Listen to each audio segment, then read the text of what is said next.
Clive Gillinson, the Executive and Artistic Director of Carnegie Hall. David and the family really wanted to remember their parents, Steve and Eydie, in relation to Carnegie Hall, but also to use the fantastic success and fame of their parents to help to underpin things that really mattered for the future of music. Hence their choice of the National Youth Orchestra Jazz, which is the most brilliant young musicians who will create the future of jazz in this country. So I was backstage. It was my job to get the artists from the car to the dressing room to the stage and out. And I did that for over 3,000 events. And as Clive said, we were a house of one-nighters. We didn't really have long runs of events. They started in the late 70s with Liza Minnelli and then with Sinatra. And for me, it was such a different thing because at the end of an event, tomorrow was somebody new. And with these long runs, you learned first night set the tone. And then the rest of the run was either a lot of work or a lot of fun with some work. And I mean, I was just thinking about this today. I was backstage with Sinatra 37 times. And for years, whenever I heard his version of New York, New York, I had this Pavlovian reaction to want to get the coffee ready. Anyway, I was curious when Steve and Eydie were coming, what this would be like. And it was wonderful. I mean, there was such an ease and such a smoothness. And seeing these photos, it just brings back so many wonderful, wonderful moments watching their banter on stage, his jokes, her jokes, and then their interaction with the audience. It was just wonderful to watch.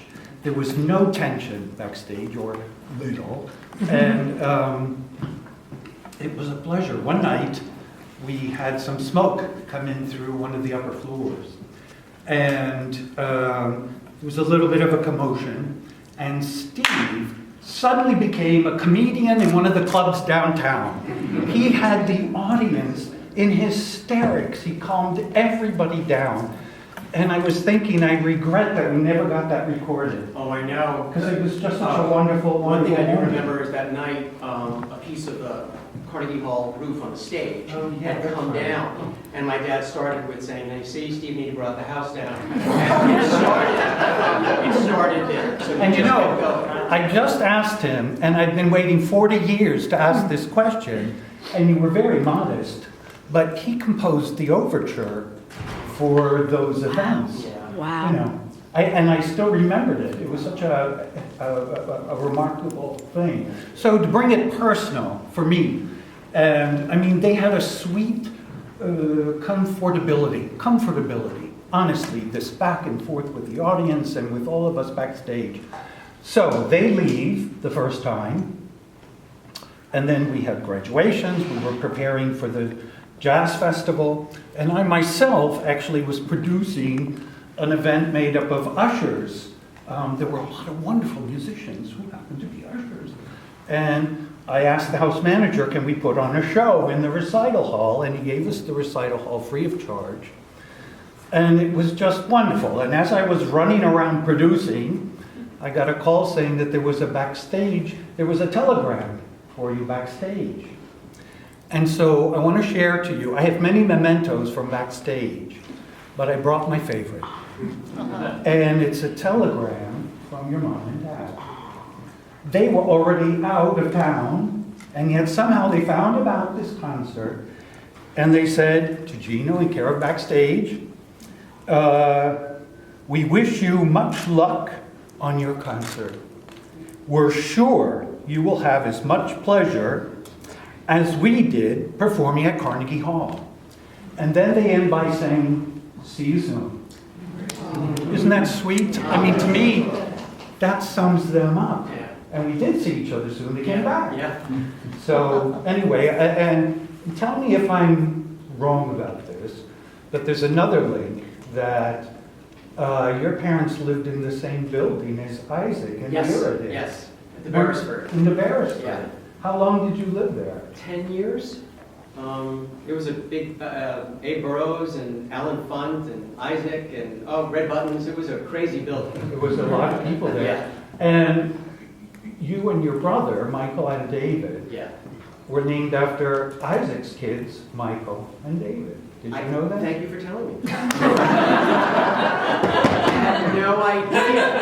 Right? That is crazy. Yeah, I don't know if Judy told me that or Vera. Well, thank God it wasn't named after Judy. Thank God it wasn't named after Judy.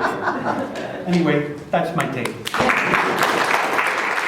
Hi, my name's Debbie Gravitt, and I am so excited because I'm going to be singing at Zankow Hall here at Carnegie Hall on March 18th. We're doing a toast to Steve and Eydie, the greatest duo in history, Steve Lawrence and Eydie Gourmet. And guess who I play? Yes, did you guess?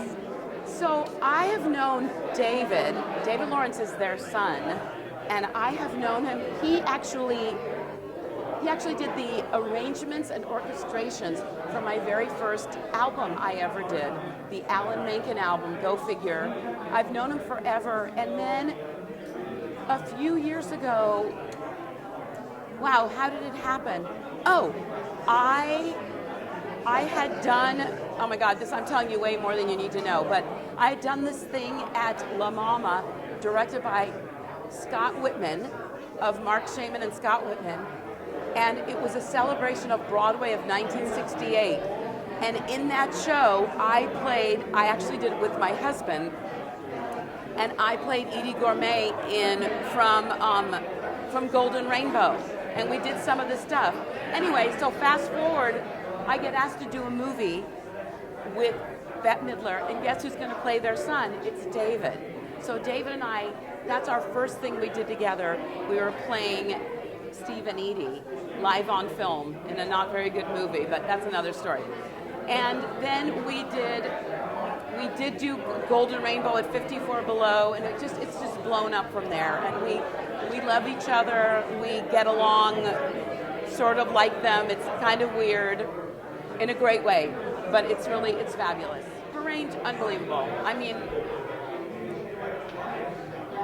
it's funny because we do all the original charts, and some of them actually are, I don't want to say they're too high for me, but her voice was naturally like a step higher than mine, for any of you musical people out there.